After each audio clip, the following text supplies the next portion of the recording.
Welcome to the Explainer. Okay, let's dive right into what is essentially the ultimate 4.5 billion-year-old cold case.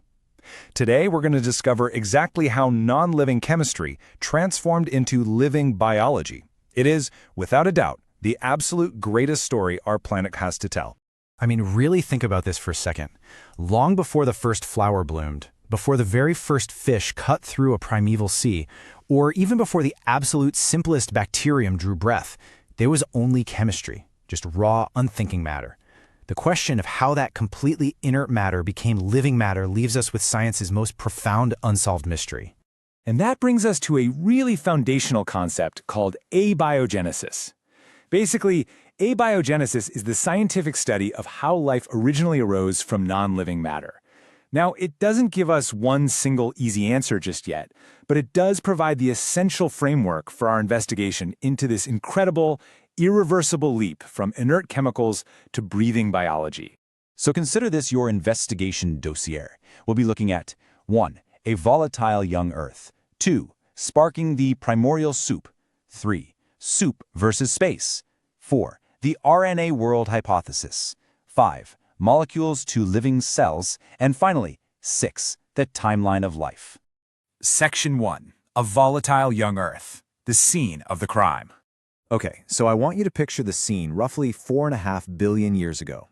It's a deeply hostile, completely toxic environment. The air is absolutely thick with methane, ammonia, hydrogen, and water vapor, but there is zero free oxygen for us to breathe. You've got endless volcanic eruptions just tearing the crust apart, constant, cracking lightning storms illuminating the sky, and extreme UV radiation blasting down because, remember, there's no ozone layer to protect the surface yet. Honestly, it sounds like a total wasteland. But paradoxically, this violent, super-energetic mix was exactly what was needed to kickstart life. Section 2. Sparking the Primordial Soup. Finding the clues. So, how did this incredibly toxic atmospheric mix actually turn into something biological? Well, let's look at the first major clues scientists uncovered. This brings us back to the 1920s. Two scientists, J.B.S. Haldane and Alexander Oparin, independently theorized that Earth's harsh environment and early oceans basically created a warm, dilute chemical broth. They famously called it a primordial soup. The whole idea was that organic molecules accumulated in this soup, continuously colliding and combining into more and more complex structures over millions of years. But, for a really long time, this was just a theory. Until they decided to test it. This is the incredibly famous 1953 Miller-Urey experiment, where they simulated those exact early Earth conditions. They literally took a sealed flask and filled it with methane, ammonia, hydrogen, and water, perfectly mimicking that toxic early atmosphere. Then, they added a catalyst, using electrical sparks to simulate those constant lightning storms. And here's the crazy part. Within just days, this mix of inert gases and a spark actually produced amino acids. Amino acids are those absolutely essential molecular building blocks that link together, kind of like beads on a string, to form complex proteins. This proved, once and for all, that life's raw ingredients really could assemble themselves with just the right nudge. Section 3. Soup versus space. The main suspects.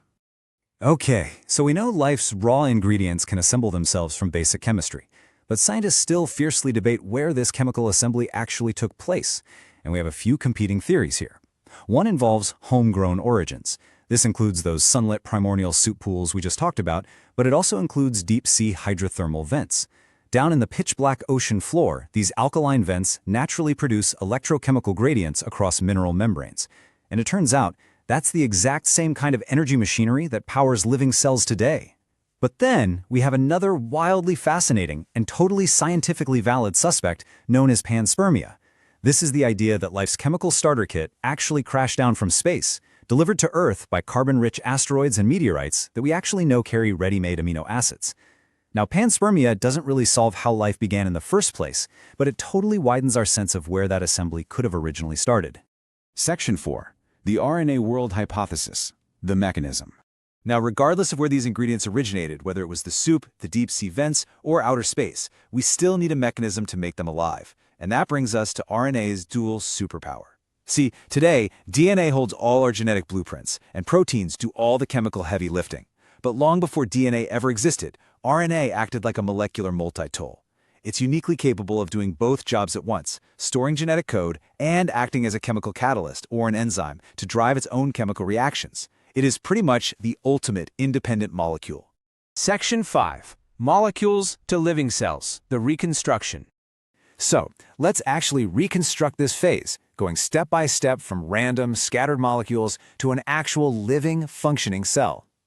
Step 1. Raw chemistry and energy generate those crucial amino acids and early nucleotides. Step 2. Those nucleotides link up into short RNA strands that start copying themselves, making occasional errors along the way. They actually start competing for resources. This is literally the first Darwinian evolution, not of animals, but of molecules. Step 3. Fatty acids floating around in the primordial soup spontaneously form these hollow, bubble-like spheres known as vesicles. And finally, step 4. The enclosure. An RNA molecule gets safely enclosed inside one of these fatty acid bubbles. Suddenly, that chemistry is concentrated in a tiny protected space. And just like that, built life's first primitive cell. Section 6. The timeline of life. The scale of the mystery. You know, it's one thing to understand the chemistry, but to truly grasp this, we need to appreciate the sheer scale of time it took for this whole chemical cold case to unfold. Earth formed about 4.5 billion years ago as this volatile, toxic hellscape. But within a surprisingly rapid window, these living cells managed to assemble. By 3.5 billion years ago, we already have our very first solid fossil evidence, these microbial mats called stromatolites. Just think about that. Within a single billion years, that massive leap occurred. 3.5 billion years ago. To put that into perspective, in geological terms, life appeared almost immediately once conditions actually allowed for it. And this astonishingly rapid appearance suggests a really beautiful idea, that life might not be some spectacular freak accident after all. It might just be an almost inevitable consequence of chemistry, given the right ingredients and just enough time. Now, the precise moment a collection of molecules crossed that line into being completely alive is still a bit beyond our reach today. But every single blade of grass, every bacterium, every human heartbeat you feel right now traces its lineage all the way back to wet rock and electricity on a restless young planet. It is, for sure, the greatest wonder of the natural world. Which leaves us with this final, thrilling thought to walk away with today. We already know the ingredients for life are incredibly common out in space. We know the transition from non-living chemistry to biology happened right here. And as we saw, it happens surprisingly quickly. So, if the chemistry worked here, where else in the universe is it happening right now?